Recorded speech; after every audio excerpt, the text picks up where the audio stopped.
unbeaten fighters and major performers. I can't tell you how excited I am about this.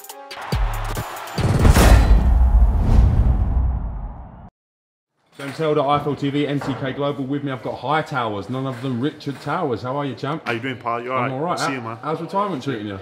Yeah, really good, thank you. I'm enjoying myself. We were just talking to a friend of mine, and I said, you know, whenever you've found your passion, something you're passionate about, you know, you're at a win-win. And working with those kids, you know, I feel like I'm making improvements every day. You know, I get frustrated sometimes because I expect a lot of them. You know, I learned that from Adam.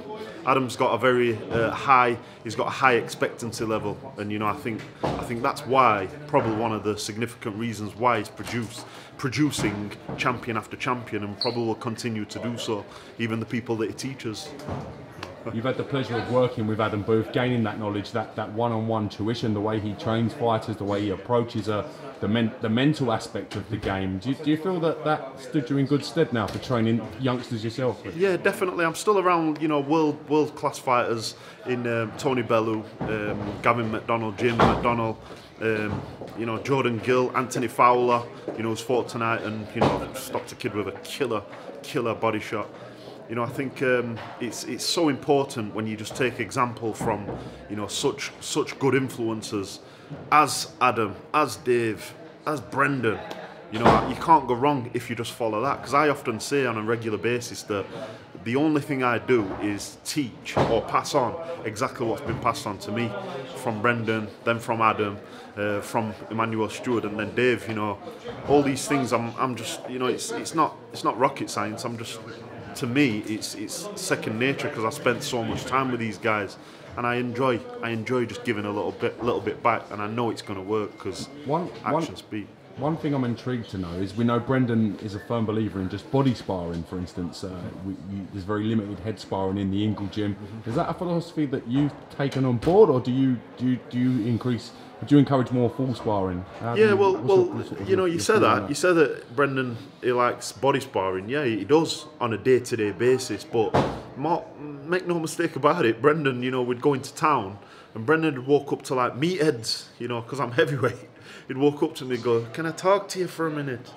And they'd walk over, you know, like as if to say, "What's this mad old fellow on?" You know. And he'd say, "I'll give you 50 quid if you can take the big fella's head off." And the fella would be like, "Yeah, no problem." I'd be like, "Brendan, I've not got my gum shield." You know, I'd always have my gum shield. Brendan never let me do that without a gum shield. But, you know, these are random guys, big solid fellas. Brendan would give them, you know, gloves, and they'd try and take my head off. You know, that were on a probably a few times a month basis.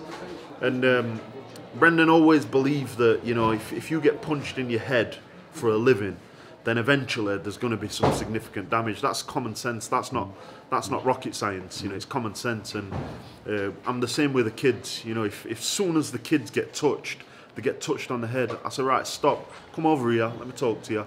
I said, "What do you think you did wrong there?" And they'll go, "Well, I think I kept my lead hand a little bit too low and I didn't move my head." I go, "Boom. You didn't move your head." So when you go out next time, just move your head. Get used to, you know, moving your head, and don't be such a stale target in front of them. And I'd have that little bit of prep talk.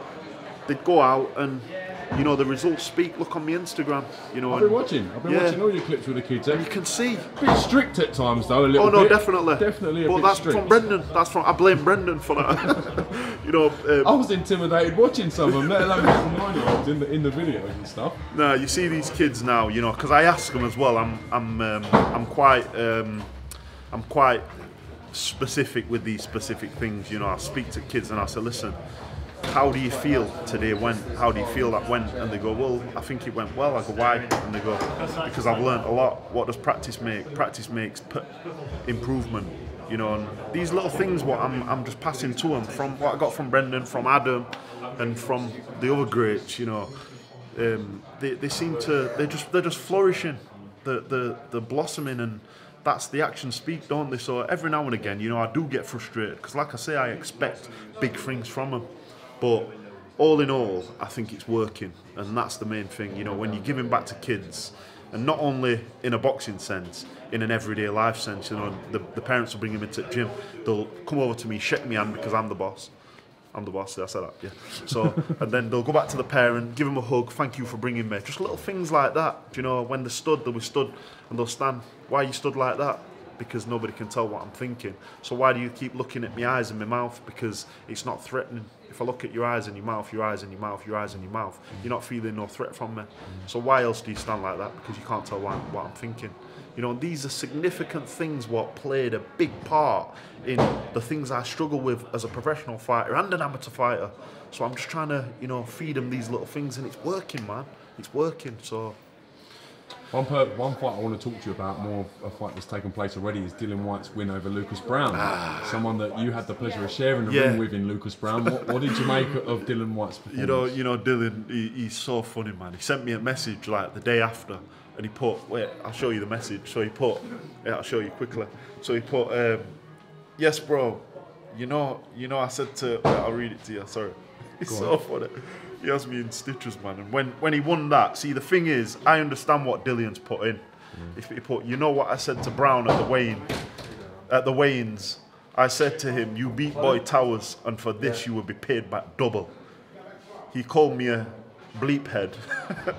I laughed and walked off. I was laughing because that guy, you know, I see what he's gone through, and he's gone through turbulent times, as you commonly know, as people commonly know. But I also see, you know, Dillian driving about on a scooter, riding through London, and I understand how dangerous that is. You know, I'm not from there, but I spent a lot of time there. I understand, you know, and he was doing this as day to day. We'd have spars where the spars would be up and down, and he'd go through his paces. I remember catching Dillian clean every single time he'd come back like a vicious animal. You know, he's got that hunger, that desire, and it's paid off for him. And I just look at that and I think to myself, that's exactly the example.